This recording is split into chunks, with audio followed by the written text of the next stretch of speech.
We had a client that we worked with, and she was really struggling with profitability. She kept raising tuition. She actually did 3 tuition increases within a 15-month cycle, and she still could not catch up. So I helped her work with our 6 money leaks in schools, and she only used 3 of the 6 money leaks and cut her expenses by 50%. 50. She did not fire anyone, she did not slash any of her programs, and she did not work more hours. Again, the 6 money leaks are not hacks or spreadsheets. These are patterns. They are small decisions that feel so normal that your school does, but they quietly drain your school's profit. So if you've ever wondered why you're working so hard, but still not seeing the return, this is your first step to clarity. Click the link in the show notes and find out what it's actually costing you.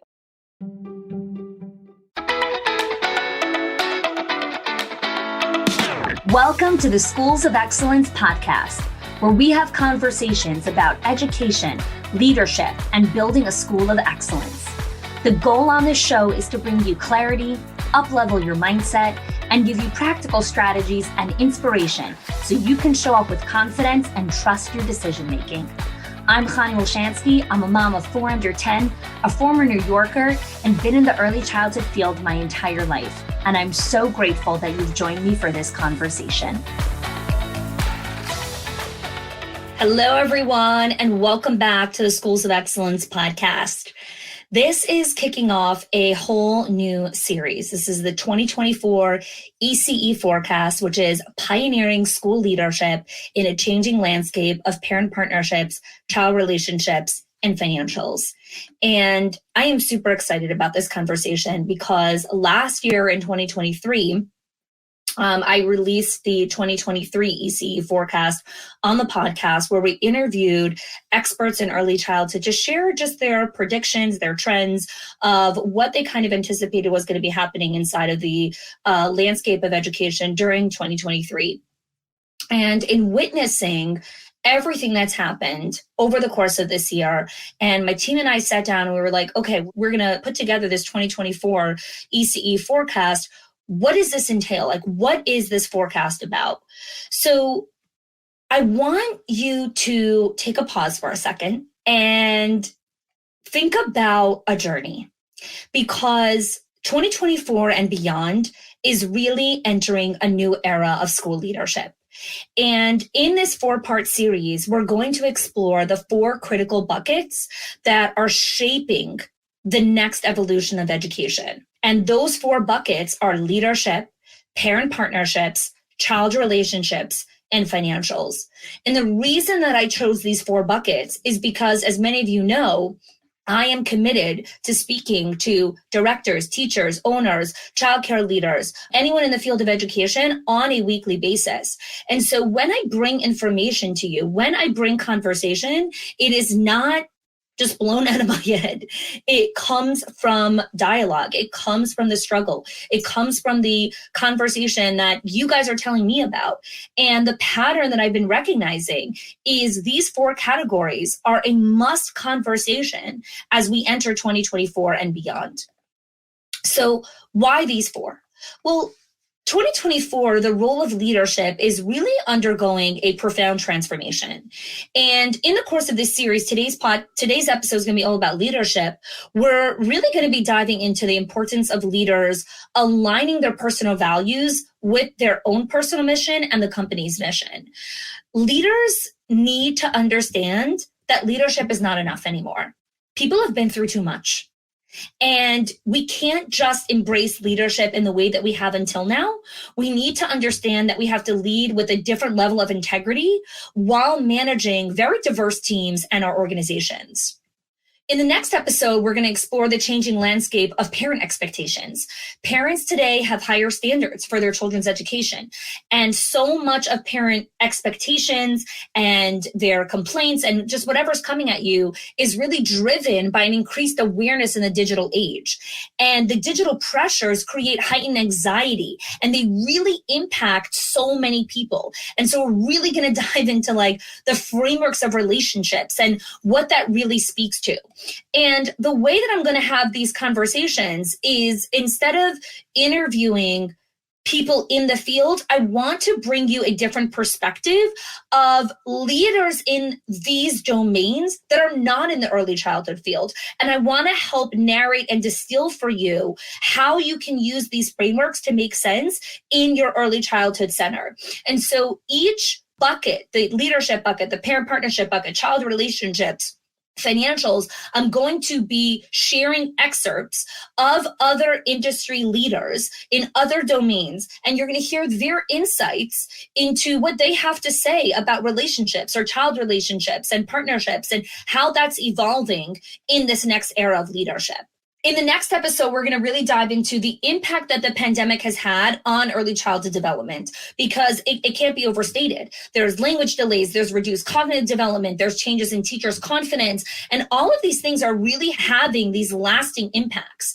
And so we really need to look at how the pandemic and the lockdowns and all of these different components, how they have impacted child development and how they're impacting child relationships at the exact same time, and how that's impacting veteran teachers' confidence and their ability to lead their own classrooms.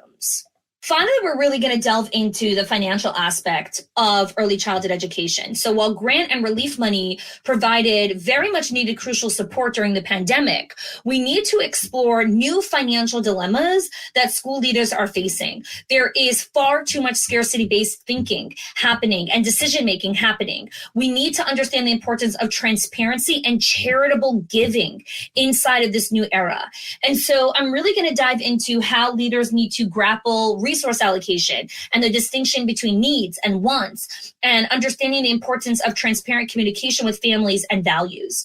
So I really hope that you will take the time to sit down each week with me over the next couple weeks and join this conversation as we look at the forecast, as we look at this new era of leadership. So let's dive into today's conversation on leadership. When I was thinking about what really makes 2024 and beyond very different in the realm of early childhood leadership is really understanding that people have been through far too much. People have navigated the most challenging 3 to 4 years, possibly of their entire lives. And so the traditional models of leadership, or the traditional strategies that we have used to lead, to inspire, to mentor, to build culture, are not going to work in this new era of leadership. It's just a different world. And people are seeking leaders in this space and deeply craving people that are embodying the values of building community, leaders that have a focus on family and values and connection to faith and experience. Like, they are not interested in leadership that is talking just about, oh, and then you get this bonus, and then you get this thing, and then you'll be promoted to do this thing, and then you'll get to do this thing, and all the things that they get to do. Like, it's not about that. People want real leaders who embody their values, who step up and say hard things, who are not afraid to speak truth. And the reason why this is so challenging as we move forward is because the world just gets more and more polarizing and moves even faster and faster. And cancel culture and the pandemic have shut down the voices of school leaders. I'm going to say that again. Cancel culture and the pandemic have shut down the voices of school leaders. They have shut down parts of themselves. And because of that, there is so many different conversations that haven't been had in so long. And the courageousness that is needed from new leaders is recognizing that, like, you can't just come in and say, I'm going to do this, and I'm going to do this, and I'm going to do this. Like, it takes courage to lead at another level and move beyond tactical models and really embrace what it means to lead at a holistic level. We need to look at our entire lives. We need to look at the entire lives of our staff. This is not just about you speaking and saying, my family is important to me, my faith is important to me, charitable contributions is important to me, my elders are important to me, my community is important to me, my health is important to me, my mental wellness is important to me, but then your life is not congruent with that. That's not going to work. It's just not. We need to embody what our mission is, what our personal mission is, what is important for us. Why do we wake up in the morning? Why do we go to work? Why did we open this childcare center? Why is it important for us to keep going? Why is it so critical for us to continue doing that? You see, leaders, the ones who are stepping into this conversation, because there's a lot of you that a couple minutes in are like, I don't know what the hell she's talking about. And that's fine. This series and this conversation is for leaders who understand that there is a transition happening in the world and that things are shifting. And we can't have the same conversation again and again. Like, I can't talk about certain things anymore. Like, I'm done. We need to have a different conversation. And leaders are done. School leaders are really tired of being confined to the walls that were created by other people, by government, by other rules. Like, we're done with that. We are so done. And we want healthy role models that prioritize other things than money or social activism or what's happening in the world or the narrative or what everyone thinks is cool and trendy. Like, we don't want that. We want people that are having different conversations. And leading at the next level requires a level of courageousness that you absolutely need to embody, but you don't even know how to do it because you've never done it before. You've never done it before. So how do we actually do this? Like, what does this actually look like? Well, let's get started with understanding when you are leading at a holistic level, you are a walking representation of what it means to be calm and balanced and sturdy and stable. And you're looking at the longevity of your life, the longevity of your business. I have spoken again and again and again on this podcast, at every event that I speak at any conversation that I have. I am playing the decades game. I want to be speaking on stages. I'm running this podcast well into my 80s. And I'm still in my 30s. So I am playing the decades game. And if you are playing the decades game and you are looking at longevity, you have to understand that your leadership practices today, what you do on a regular Monday morning, will impact whether you have this stamina and the mental acuity and the drive to continue doing this for the next 20, 30 years. There are far too many people that are tapping out of the game. And I'm seeing it again and again and again. Leaders are tapping out of this game. They're tapping out. Why? Why are they giving up? Why are they tapping out of the game? Right? What's happening? What is taking people out of this game of leadership inside of schools?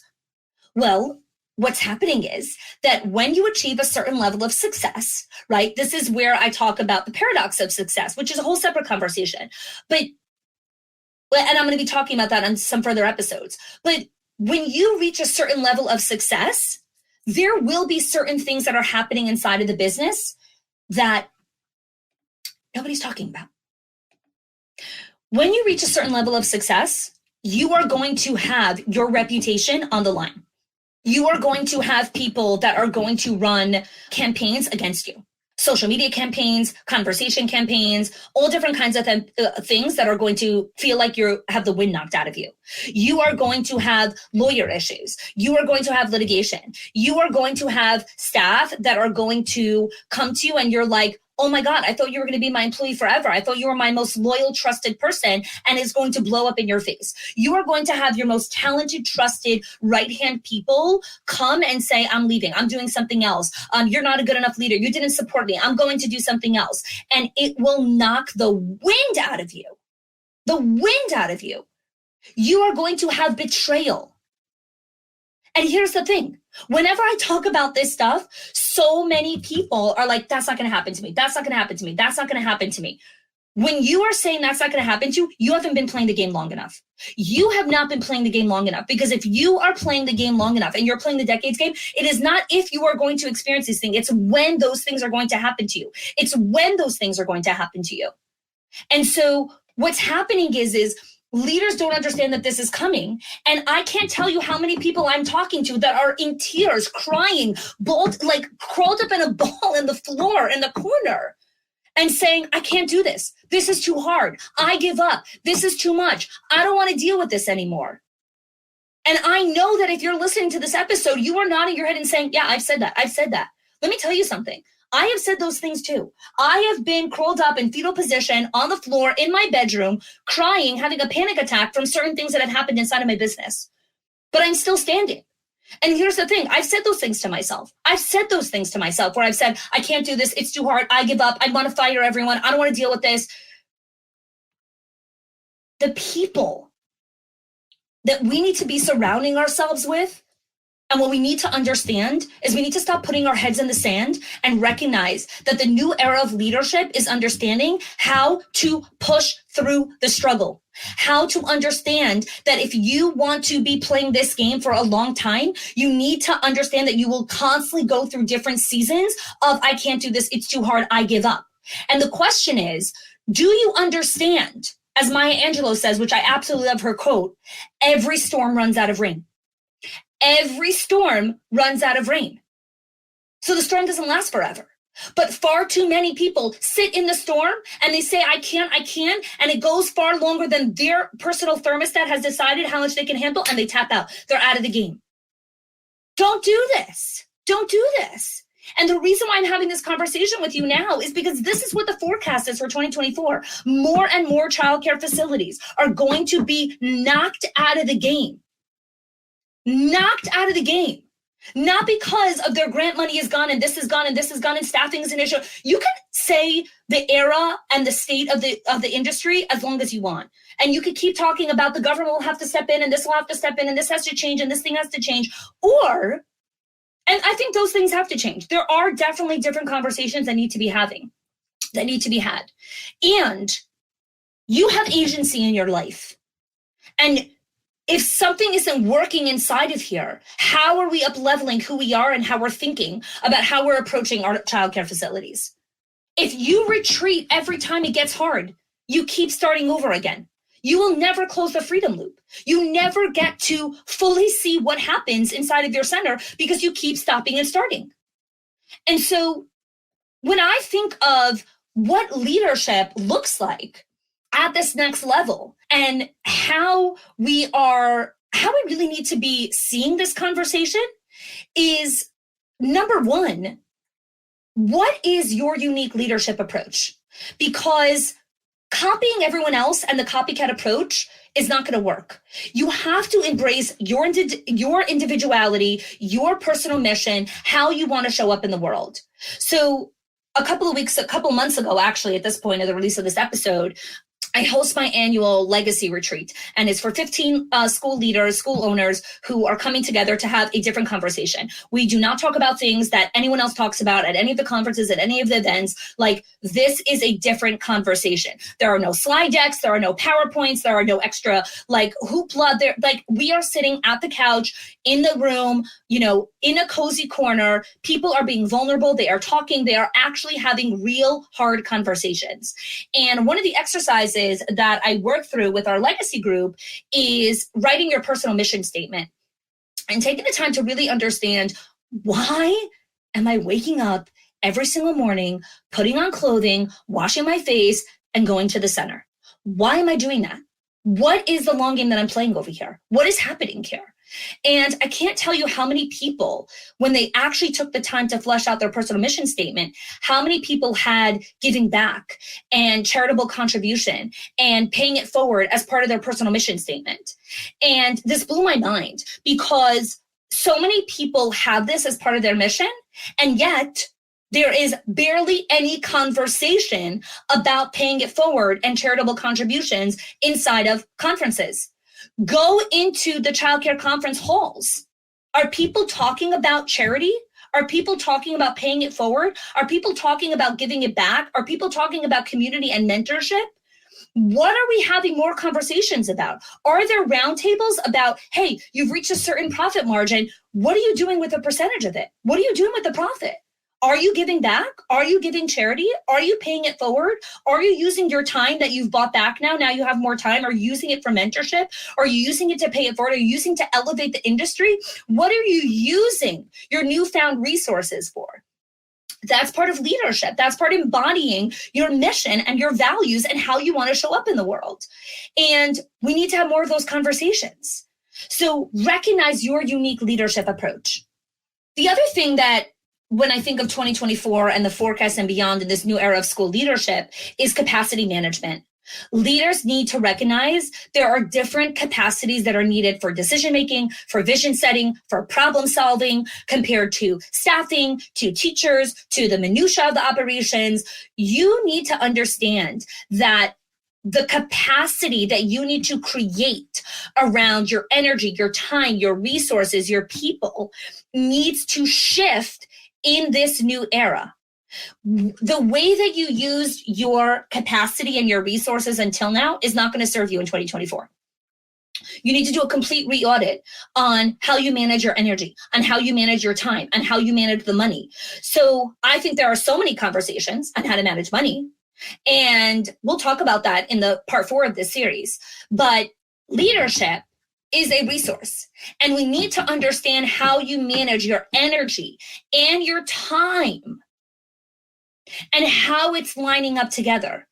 We can't just say, I value family, I value my mental health, I value my emotional wellness, I value my physical wellness, and you don't prioritize time for it. And you keep saying, well, I need to put this together in the business. I need to take care of this thing in the business. I need to do this in the business. I need to do this in the business.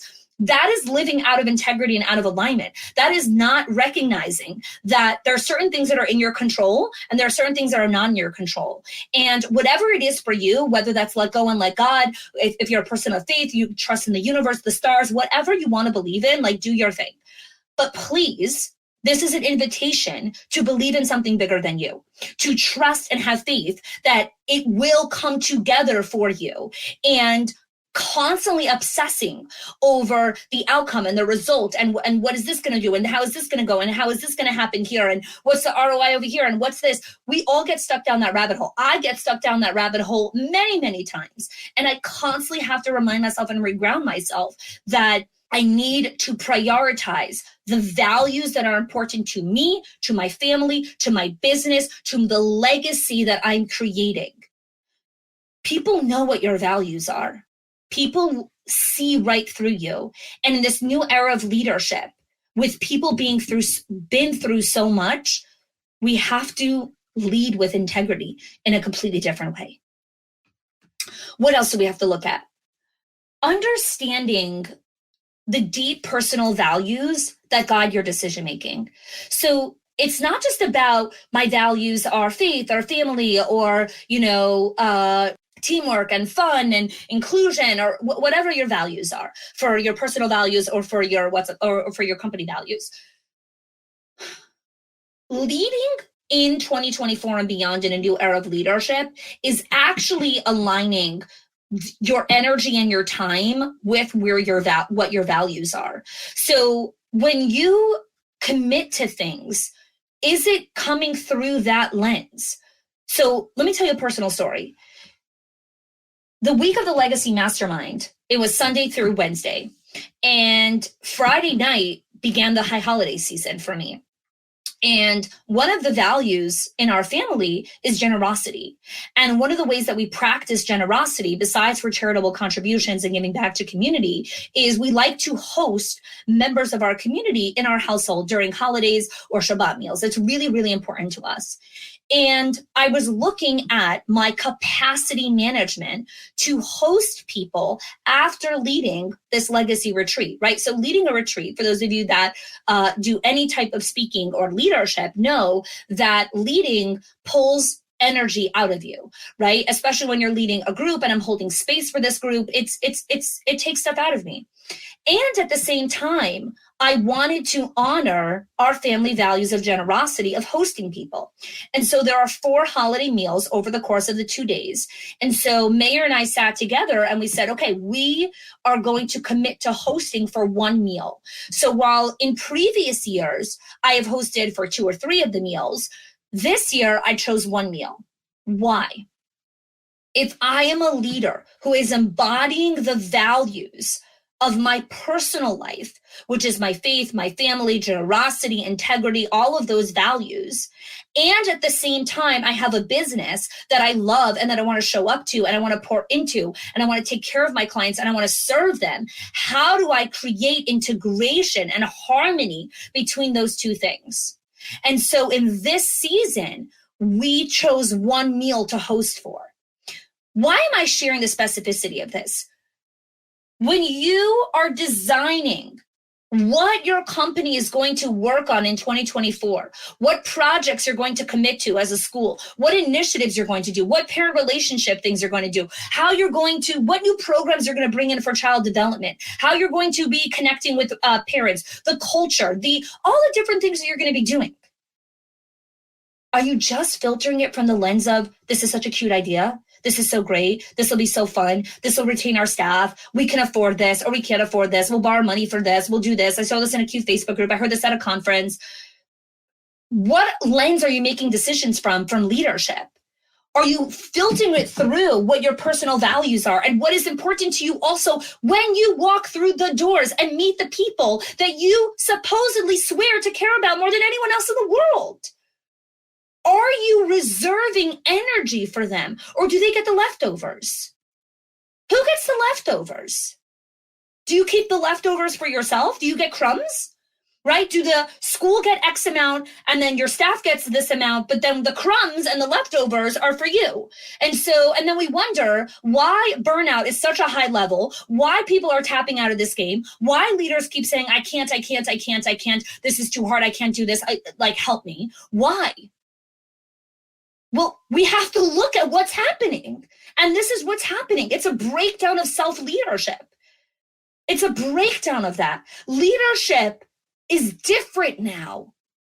First, you have to understand, are you leading yourself? Are you aligned with yourself? Are you making those decisions from a place of integrity and true authenticity in how you want to show up in the world? And are you ensuring that the way that you're organizing things are not just leaving you with crumbs? But you also get part of the main course. You also get a slab of meat. I want that to really sink in for you. I want that to really sink in for you. And I suspect that a lot of you are getting emotional right now and really pausing and thinking about just your own health journey and what's been going on for you. And I know I speak from a place of, I'm still very much in the thick of this, but I'm definitely away from some of the near-death experiences. And what I mean by that is, when I share that is COVID lockdowns, moving my family from New York to Florida, just the whole pandemic, getting the first strain of COVID, everything that associated with that wreaked havoc on my body. And it wreaked havoc on my body in such a fundamental way that I didn't even realize how my body was getting sicker and sicker. And I just kept saying I could power through. I could do this. I'm really strong. I could do this. I could show up for this. I could do this. I could do this. I could keep doing all these things. And the past 6 months have been a giant slowdown and a pause on what am I committing to? What am I saying yes to? Where am I reserving my energy to? In 2023, I got sick 15 times in the course of 10 months. And when I say sick, I don't just mean a cold. I mean fever, knocked out, COVID, bronchitis, the flu, and ER. I was in the hospital for stress-induced inflammation. I'm talking serious illness. And a lot of people wouldn't have known that in my inner circle because I continued to show up in a lot of different ways, hiding in other ways. And things started to really shift only when I really said, enough's enough. I'm not doing this anymore. I'm not doing this anymore. I have to stay. I'm living out of complete alignment. I need to lead myself. I need to stop leaving crumbs for myself.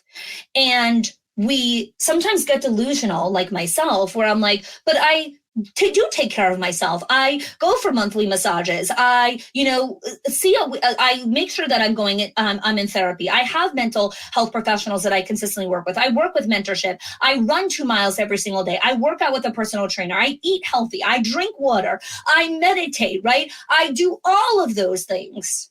Leadership in this new era, that is not enough. That is why I started this podcast episode saying that leadership now is not enough. People have been through too much. Your body and yourself have been through too much to be able to say that your leadership practices and how you are managing energy and resource allocation is going to take you into this next era, because it's not. When you are at a new level of leadership and you are pouring into people at a different capacity, the way you're pouring into yourself has to shift. Or what's happening is you are consistently pulling out and more holes are being plugged in the bucket and not enough is being poured in. And so eventually you dry out. And that's why leaders are tapping out of the game. And so the invitation that I have for you here, when we look at leadership in 2024, when we look at leadership from this forecasting perspective of how this impacts the educational landscape, early childhood education, is the people that are leading these schools, you as the owner, the directors, the executive directors, the regional managers, the assistant directors, the people in positions of leadership and influence. Influence is very different than power. Influence. Are you being role models of living your personal values, of creating alignment with that? And if you come until now and you've listened until this point here and not tapped out, it means that you have the stamina inside of you to take this next step. You have the passion and the drive and the commitment and the hunger to keep going. And if you need that reminder, remember that every storm runs out of rain. And you might be in such a heavy torrential downpour right now. It feels like a hurricane and a tornado and a tsunami coming at you all at the same time. I need you to remember that hard times do end and new beginnings do come. And what you want to work on in the tsunami is handling that discomfort, is sitting within that. And after you sit through that discomfort and don't try to fix it right away, then sit down and think about, what are the shifts? What are the changes? What do I need to say no to? What needs to be on my do not do list? I have made so many different announcements over the last couple of weeks and months about different changes that we're making inside of the business, different events I'm doing and not doing, different conversations I'm having, different things I'm committing to, places I'm going to speak or not speak at, commitments I'm going to make or not do, partnerships that I am going to do or not going to do. Why am I making all those changes? Because I'm entering a new level of leadership. I am entering a new era of who I need to be inside of Schools of Excellence and my family to take this company through the next 10 years and beyond. And if I've committed to doing something, which is writing my book, and you guys all know this, right? And if you don't know that I'm writing a book, now you do know I'm writing a book. That requires a very different level of stamina. And so I have to ensure that the way I'm leading allows me the time and capacity to write and put forward into the world the book that I want to, while consistently honoring all of the other values that I've decided are really important to me. So I hope this episode, I hope this conversation has invited you to think about leadership from a different perspective, to understand that the way that we are looking at 2024 and beyond is specifically in the childcare sector, how you have to relook at the way that you are leading, the way that you are having one-on-ones with your staff, the way that you are leading difficult conversations, the way that you prepare for difficult conversations, the way that you respond to families, the way that you respond to your licensor walking into the door, the way that you go in and observe and do classroom observations, the way that you hire, the way that you onboard. These things have to shift in the way that you are leading them. I am not talking about SOPs and processes. I am not talking about those systems in tech. That is not what this conversation is about. This is not a rehaul of the checklist that you have in onboarding. This is a rehaul in how you approach onboarding. What is your mindset around it? What is the mental game that you're approaching? How you are leading and onboarding people? Because this is where the conversation gets real. Because you got to tap out of the tactical stuff. And you have to remember, it's mindset before mechanics.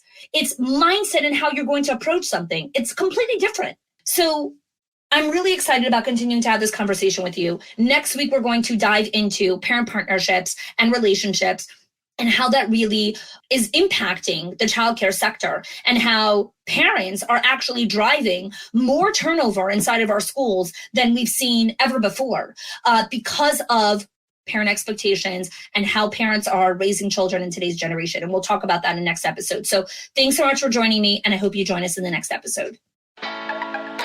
If you are loving the Schools of Excellence podcast and have gotten any value out of it for your school, I would love if you can do two things for me. One, subscribe to the show so you never miss an episode.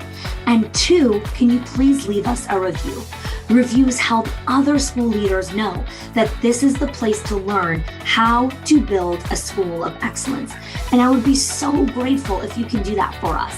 Your help and support makes this show to be able to be listened by the thousands of other school leaders all around the world. Thanks so much for listening, for giving us your time and attention each and every week. And I appreciate that you have joined us.